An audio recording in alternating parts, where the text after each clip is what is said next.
முனைவர் திருமதி சௌமியா அன்புமணி அவர்கள்.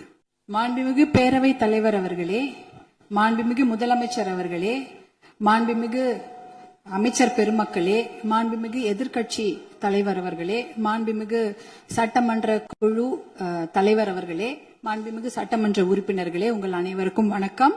தமிழ்நாடு சட்டப்பேரவையில் மேதகு ஆளுநர் அவர்கள் ஆற்றிய உரைக்கு நன்றி தெரிவிக்கும் தீர்மானத்தின் மீதான விவாதத்தில் பங்கேற்று பேச வாய்ப்பு அளித்தமைக்கு எனது நன்றியை தெரிவித்துக் கொள்கின்றேன்.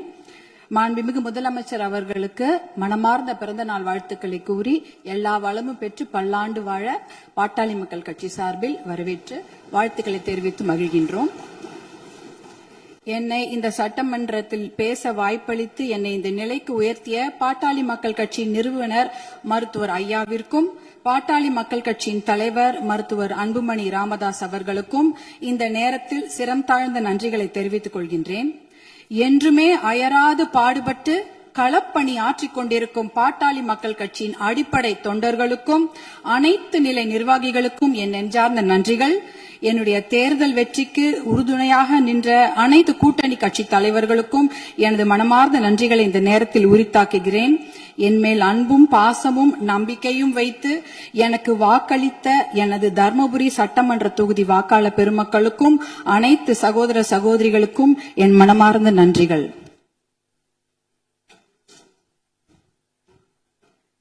மாண்புமிகு பேரவைத் தலைவர் அவர்களே, ஒரு அறையை எதை கொண்டு வேண்டுமானாலும் நிரப்பலாம். ஒரு அறையில ஒரு பருத்தி மூட்டையை கொண்டு அடுக்கினாலும் அது நிரம்பிவிடும். இல்ல அதே அறையில ஒரு என்ன சொல்றது, ஒரு வைக்கோல் போரை வைத்தாலும் அது நிரம்பிவிடும். ஆனால் அந்த ஒரு அறையில ஒரு மெழுகுவத்தி ஏத்தி வச்சா, ஒரு விளக்கு ஏத்தி வச்சா அந்த விளக்குடைய ஒளி அந்த அறையே நிரப்பிவிடும். அப்படிப்பட்ட ஒரு நிகழ்ச்சியை தான் நான் மாண்புமிகு ஆளுநர் அவர்கள் உரையில நான் பார்த்தேன். ஏனென்றால் அந்த உரையில் ஒரே ஒரு வாக்கியம், சமூக நீதி கணக்கெடுப்பு நடத்தப்படும் என்ற அந்த ஒரு வாக்கியம் இந்த சட்டப்பேரவை மட்டும் ஒளிபர செய்யவில்லை, தமிழ்நாடு மக்களின் அனைத்து இல்லங்களிலும் அது பிரகாசத்தையும் வெளிச்சத்தையும் ஒளியையும் கொண்டு நிரப்பியது. ஏன்னா 100 ஆண்டுகளுக்கு பிறகு சமூக நீதி கணக்கெடுப்பு நடத்தப்படும் என்ற அந்த வாக்கியம் மிகப்பெரிய ஒரு வரலாற்று சிறப்பு மிக்க ஒரு வாக்கியம். அதற்காக மாண்புமிகு முதலமைச்சர் அவர்களுக்கும் மாண்புமிகு நம்முடைய தமிழக அரசுக்கும் எங்களுடைய பாட்டாளி மக்கள் கட்சி சார்பாக நன்றிகளையும் வரவேற்பையும் தெரிவித்துக் கொள்கிறோம். ரொம்ப அன்பாக மகிழ்ச்சியாக தெரிவித்துக் கொள்கின்றோம். ஏனென்றால் பாட்டாளி மக்கள் கட்சியின் கொள்கைகளே அதை ஒருங்கிணைக்கிற ஒரு மையப்புள்ளி அப்படின்னா அது சமூக நீதி தான். அந்த சமூக நீதியை நிலைநாட்ட இந்த சமூக நீதி கணக்கெடுப்பு நடத்தப்படுவதால் கண்டிப்பாக எல்லா இல்லங்களுக்கும் தமிழ்நாட்டின் மக்களுடைய அனைத்து நலத்திட்டங்களும் போய் சேரும் என்பதில் எந்த ஐயமும் இல்லை. அதற்காக எங்களுடைய மகிழ்ச்சியை தெரிவித்துக் கொள்கின்றோம். மாண்புமிகு மேதக ஆளுநர் அவர்களின் உரையில வேளாண் பெருமக்கள் அப்படின்ற வார்த்தையை சொல்லியிருந்தாங்க. வேளாண் பெருமக்கள் என்ற வார்த்தை எவ்வளவு அழகான வார்த்தை. ஆனால் பாட்டாளி மக்கள் கட்சியில நாங்க வேளாண் பெருமக்களை கடவுளா தான் நாங்க பார்ப்போம். அவர்கள் நமக்கு உணவளிக்கும் கடவுள்களாக தான் நாங்க அவங்கள பாக்குறோம். அதுல பாத்தீங்கன்னா சிறு குறு விவசாயிகளுக்கான கடன், விவசாய கூட்டுறவு கடனை தள்ளுபடி கொஞ்சம் செய்வதாக அறிவித்திருக்கிறார்கள். நீங்க வேளாண் குடிமக்களுடைய உழைப்பை நாம பார்க்க வேண்டும். வெயில்ல யாருமே வெளியில போக மாட்டாங்க. ஆனா வேளாண் குடிமக்கள் மட்டும்தான் வெயிலே வேலை செய்வாங்க. கடின உழைப்ப அந்த வெயில்ல தான் அவங்க கொடுப்பாங்க. அதே சமயம் மழை வெள்ள காலங்கள்லயும் அவங்க வேலை செஞ்சுட்டு இருப்பாங்க. மழை வெள்ளத்துல கொஞ்சம் அதிகமா தண்ணி தேங்கிட்டா கூட அந்த நிலத்துல இருக்கிற அந்த பயிர் எல்லாம் அப்படியே முழுகிடும்.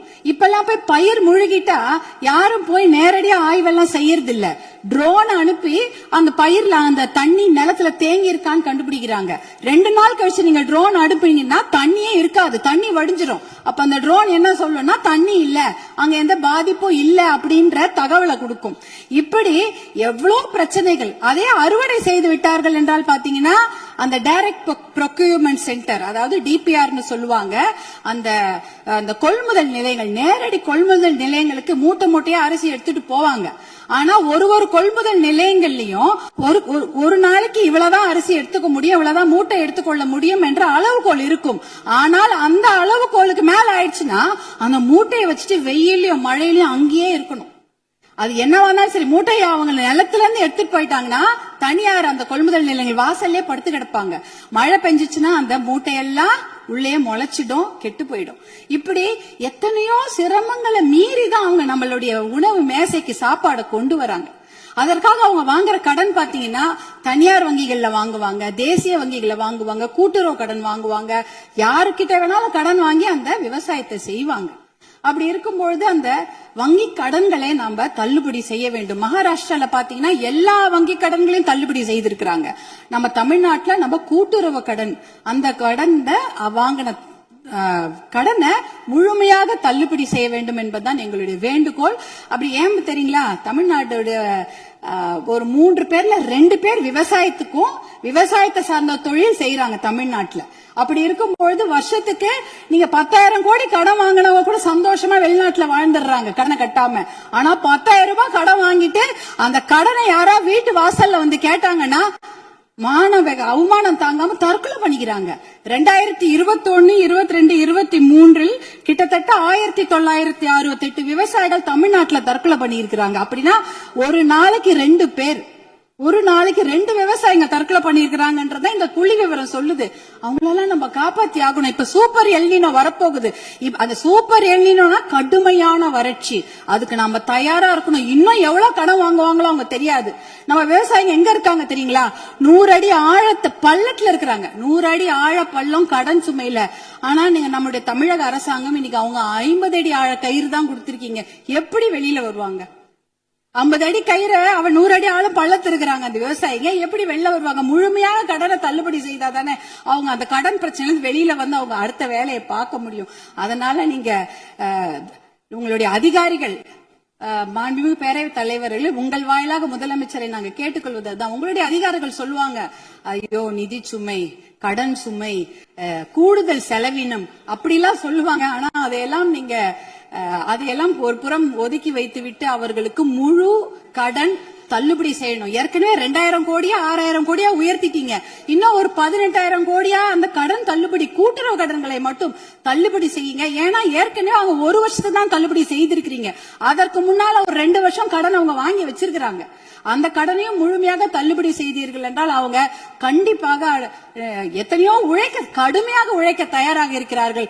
அவங்களுக்கு அந்த ஒரு ரெஸ்பெக்டை நம்ம கொடுக்கணும், அவங்களுக்கு அந்த நிவாரணத்தை நாம் தர வேண்டும் என்று உங்களை எல்லாம் நாங்க அன்போடு கேட்டுக்கொள்கின்றேன்.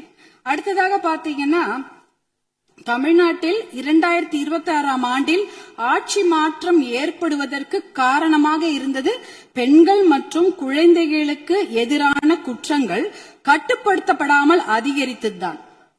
ஆனால் ஆட்சி மாற்றம் ஏற்பட்ட பிறகும் அதே நிலை தொடர அனுமதிக்க கூடாது. பொறுத்தது போதும், நம்ம இனிமேல் பொங்கித்தான் எழ வேண்டும். ஏனென்றால் ஒரு பழமொழி சொல்வாங்க, அரசன் அன்று கொள்வான், தெய்வம் நின்று கொள்ளும் அப்படின்னு சொல்லுவாங்க. இன்னைக்கு நம்ம குழந்தைங்க மேல கைய வச்சவங்கள நம்ம சும்மா விடக்கூடாது. நம் பெண்கள் மேல் கை வைத்தவர்களை சும்மா விடவே கூடாது. இதுக்கு மேல நம்ம பொறுமையா இருக்கிறதுல அர்த்தமே கிடையாது. துபாய், அரபு நாடுகள், இல்ல சிங்கப்பூர் போன்ற நாடுகள்லாம் இப்படிப்பட்ட கொடுமையான குற்றங்களை செய்தவர்களுக்கு உடனடியாக சட்டப்படி மரண தண்டனை கொடுக்கிறார்கள். அந்த மரண பயத்தையும் உயிர் பயத்தையும் தப்பு செய்தவங்களுக்கு நம்ம கொடுக்கணும். அப்படி இருந்தாதான் இந்த பெண்கள் குழந்தைகளை காப்பாற்ற முடியும். வேற வழியே கிடையாது. ஏன்னா அவங்க நினைச்சிட்டு இருக்கிறாங்க, இன்னும் ஒரு 5 வருஷம் பொறுமையா கேஸ் ஆடிக்கிட்டே போலாம், பொறுமையா வெளில வந்துடலாம், இந்த கோர்ட் இல்லைன்னா அந்த கோர்ட், அந்த கோர்ட் இல்லைன்னா அதுக்கு மேல கோர்ட்னு போய் அவர்கள் வெளியில வந்து விடுவார்கள் என்ற தைரியத்துலதான் இவ்வளவு பெரிய தவறுகளை செய்கிறார்கள். அவர்களுக்கு அந்த உயிர் பயத்தை, குழந்தைகள் மேல் கை வைத்தவர்களுக்கும் பெண்கள் மேல் கை வைத்தவர்களும் அந்த உயிர் பயத்தை கொடுத்தாதான் இனிமேல் அந்த தவறை செய்ய மாட்டாங்க. அதுக்காக இனிமேல் நாம பொறுத்தது போதும், பொங்கி எழ வேண்டும் என்று மறுபடியும் நான் உங்களை வேண்டி விரும்பி கேட்டுக்கொள்கின்றேன். அப்புறம் தர்மபுரி மாவட்டத்திற்கு என்னுடைய கோரிக்கைகள், தர்மபுரி காவிரி உபரிநீர் திட்டத்தை உடனடியாக அறிவிக்க வேண்டும். தர்மபுரி மாவட்டம் மிகவும் பின்தங்கிய மாவட்டம், ரொம்ப வறட்சியான மாவட்டம். அங்க நாங்க நிலையங்களோ கட்டிடங்கள் எல்லாம் கேட்கல, குடிக்கிறதுக்கு தண்ணி கேட்கிறோம். ஒரு ஆளுக்கு ஒரு குடம் தண்ணி கூட கிடையாது. ஒரு ஆளுக்கு ஒரு குடம் தண்ணி கூட கிடையாது. தர்மபுரி மாவட்டத்தில் 2 பெரிய ஆறு ஓடுது. காவிரி ஆறு ஓடுகிறது, தென்பெண்ணை ஆறு ஓடுகிறது. ஆனா அதுல இருந்து தண்ணி அவங்களால குடிக்க முடியாது. ஏன்னா அந்த தண்ணி அவங்க வீட்டுக்கு வராது, பார்க்க தான் முடியும். நேரா பாப்பாங்க, ஆறு எதிர்க்க ஓடும், தண்ணி வீட்டுக்கு வராது. இப்படிதான் அதோட நிலைமை. அந்த தர்மபுரி காவிரி உபரிநீர் திட்டத்தை செயல்படுத்தினாங்கன்னா கண்டிப்பாக தண்ணி வந்து அவங்களுடைய ஏரி குளங்களில் நிரம்பிவிடும், எத்தனையோ குடும்பங்கள் பிழைத்து விடும். அது ஒரு அந்த திட்டத்துக்கு நீங்க புளோரோசிஸ் கூட, புளோரைடு கூட தர்மபுரி மாவட்டத்தில் இருக்கு. எல்லாருடைய பல்லும் கருப்பு கருப்பா இருக்கும், மஞ்சள் கலரா இருக்கும் தர்மபுரி மாவட்டத்தில் மக்கள். அது பாத்தீங்கன்னா அந்த புளோரோசிஸ் என்ற ஒரு தன்மை, அதெல்லாம் குறைக்கணும்னா நல்ல தண்ணியை கொடுங்க. தர்மபுரி காவிரி உபரிநீர் திட்டத்தை நீங்கள் செயல்படுத்துமாறு அன்போடு கேட்டுக்கொள்கின்றேன். அடுத்தது தர்மபுரியில சிப்காட் தொழிற்பேட்டை அனௌன்ஸ் பண்ணி 18 வருஷம் ஆச்சு. 2 முறை அதுக்கு திறப்பு விழா பண்ணியாச்சு. ஆனா கூடுதல் நிதி ஒதுக்கீடு செய்ய வேண்டும். அந்த இடத்துல 2 நிமிஷம் கூடுதல் நிதி ஒதுக்கீடு செய்து தர்மபுரி மாவட்டத்திற்கு வந்து அந்த சிப்காட்டை உயிர் கொடுக்கணும். ஏன்னா தர்மபுரி மாவட்டத்தில் 3 லட்சம் இளைஞர்கள், 3 லட்சம் குடும்ப தலைவர்கள் புலம்பெயர்ந்து மற்ற ஊருக்கு போய் பழைச்சிட்டு இருக்கிறாங்க. அவங்க குடும்பத்தோட சேர்ந்து வாழறதுக்கு நீங்க வழிவகை செய்யணும். கூடுதல் நிதி ஒதுக்கீடு செய்து அந்த சிப்காட்டுக்கு உயிர் கொடுக்க வேண்டும் என்று கேட்டுக்கொள்கின்றேன். அடுத்தது பாத்தீங்கன்னா தர்மபுரி மொரப்பூர் ரயில்வே திட்டம். சென்னையில இருந்து எல்லாரும் அவங்க ஊர் தலைநகருக்கும் மாவட்ட தலைநகருக்கு ட்ரெயின்ல போலாம். ஆனா எங்க ஊருக்கு மட்டும் போகவே முடியாது ட்ரெயின்ல. தர்மபுரிக்கு சென்னைக்கும் ட்ரெயின் கனெக்ஷன் கிடையாது. அதுனா மொரப்பூர்ல ஒரு பெரிய பிட்டு வந்து உடைஞ்சு போயிருக்குது. அதுக்காக பாட்டாளி மக்கள் கட்சி நாடாளுமன்ற உறுப்பினர்கள் 2004 இருந்து போராட்டம் பண்ணி 2019 அந்த திட்டத்துக்கு அனுமதி வாங்கி ஃபண்டும் வாங்கி கொடுத்துட்டாங்க. ஆனா நிலத்தை வாங்கி கொடுப்பதில் கொஞ்சம் நிறைய சிக்கல்கள் இருக்கு. 50% நிலம் மட்டும்தான் அதுக்கு ஒதுக்கீடு செய்திருக்கிறாங்க. அந்த திட்டத்தை விரைவாக செயல்படுத்த வேண்டும். அதற்கு நீங்கள் சிறப்பு கவனம் தமிழக அரசாங்கம் செய்ய வேண்டும் என்று உங்களை அன்போடு கேட்டுக்கொள்கின்றேன். வருமானம் இல்லன்னு நம்ம சொல்லிட்டு இருக்கிறோம். ஆனால் நிறைய நல்ல திட்டங்கள் இருக்கிறது. அதாவது பாலிசி டிசிஷன்ஸ் பண்ணாலே அந்த வருமானம் தேவை கிடையாது. இப்ப இளைஞர்களுக்கு வேலை வாய்ப்பு 75% நீங்கள் உறுதி செய்து விட்டீர்கள் தனியார் துறையில அப்படின்னு சொன்னீங்கன்னா, தனியார் துறையா அவங்களுக்கு வேலையை கொடுப்பாங்க. தமிழ்நாட்டு இளைஞர்களுக்கு வேலை கொடுக்கப்படும். இப்ப வேலையில்லா திண்டாட்டம் அதுவே குறைஞ்சிடும். அதே போல மாவட்டங்கள் அதிகமாக இருக்கிறது தமிழ்நாட்டுல. அதாவது அதை வந்து நம்ம மாவட்டங்களை பிரித்தால் ஒரு கொஞ்சமாக நிதி சுமை தான். ஆனா மாவட்டம் மிகப்பெரிய வளர்ச்சியை பெற்றுவிடும். அதே போல பில்ஃபரேஜ குறைக்கிறோம்ட்டு கவர்னருடைய மேதக ஆளுநர் உரையில இருந்தது. கனிம வள கொள்ளை வந்து தடுத்துட்டா 1.5 லட்சம் கோடி 2 லட்சம் கோடி ரூபாய் நம்மால வருவாய் வந்து தமிழ்நாட்டுக்கு கிடைக்கும். அதே போல சேவை உரிமை பெறும் சட்டம் 21 மாநிலங்கள்ல இருக்கிறது. அது வந்து பொதுமக்களுடைய நலனுக்காக கொண்டு வரப்பட்டது. அது பாத்தீங்கன்னா அதனால எப்படின்னா எந்த ஒரு விஷயத்துக்காக பொதுமக்கள் அப்ளை பண்றாங்களோ உடனே வந்து சேர்ந்துரும், ஒரு பைசா செலவில்லாம. சேவை உரிமை சட்டம், லோக ஆயுக்தாவை பலப்படுத்த வேண்டும். இப்படி போன்ற பில்ஃபரேஜ்களை தடுத்தாலே தமிழ்நாட்டுக்கு வருவாய் ஏற்பட்டுவிடும். பாலிசி டிசிஷன்ஸ் பண்ணும்பொழுது எந்த ஒரு நிதி சுமையும் கிடையாது. இப்படிப்பட்ட திட்டங்களை எல்லாம் நீங்க கவர்னர் உரையில, மேதக ஆளுநர் உரையில சிலவற்றை அறிவிப்பு செய்திருக்கிறீர்கள், சிலவற்றை அறிவிப்பு செய்யாமல் இருக்கிறீர்கள். அதையெல்லாம் கொண்டு வர வேண்டும் என்று உங்களை கேட்டுக்கொண்டு எனக்கு இந்த வாய்ப்பை அளித்த பேரவைத் தலைவர் அவர்களுக்கும் மாண்புமிகு முதலமைச்சர் அவர்களுக்கும் எல்லோருக்கும் என்னுடைய சட்டமன்ற உறுப்பினர்கள் என் மனமார்ந்த நன்றியை தெரிவித்துக் கொள்கின்றேன். அவை முன்னவர் மாண்பு பேரவைத் தலைவர்களே, மாண்பு உறுப்பினர்கள் குறிப்பிடுகிற ரயில்வே திட்டத்திற்காக நிலமெடுப்பிலே தாமதம் ஏற்படுகிறது என்று சொன்னார்கள். அதற்காக தனி தாசில்தாரை விரைவாக நியமிக்கிறோம். விரைந்து அந்த பணிகள் நிறைவேற்றப்படும்.